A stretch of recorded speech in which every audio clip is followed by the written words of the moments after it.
I el pianista mallorquí David Gómez va oferir ahir vespre a Bunyola un concert molt especial. L'escenari era l'estació del tren, amb cançons romàntiques i amb la llum de les espalmes. Arriba la nit sobre les vies del tren de Sóller a l'estació de Bunyola. Avui, però, tots aquests passatgers no esperen un tren, sinó un viatge al món dels sentits. Una plataforma amb un piano damunt trenca el silenci quan les notes comencen a sonar.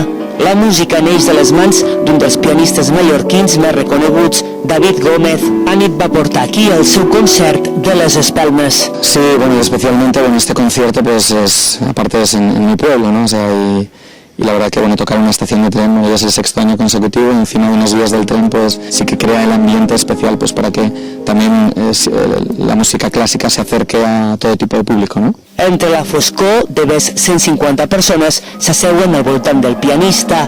Ningú parla ni xiu-xiueja, no se sent res més que les notes suaus i romàntiques que omplen l'espai il·luminat per centenars d'espelmes. Es algo muy íntimo y muy peculiar.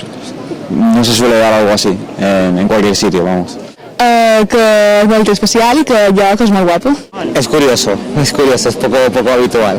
Pero bueno, parece que va a estar bastante bien y bueno, una bonita velada.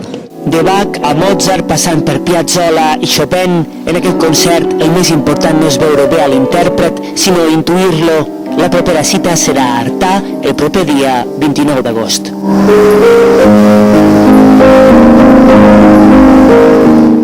I l'Ajuntament de Maó ha esdevingut recentment propietari de les obres artístiques del pintor i gravador Francesc Hernández Mora, que no les va voler exposar mai perquè el seu art no s'entenia a la monarca de la postguerra. Era el secret millor guardat de Francesc Hernández Mora i l'avantguarda soterrada menorquina.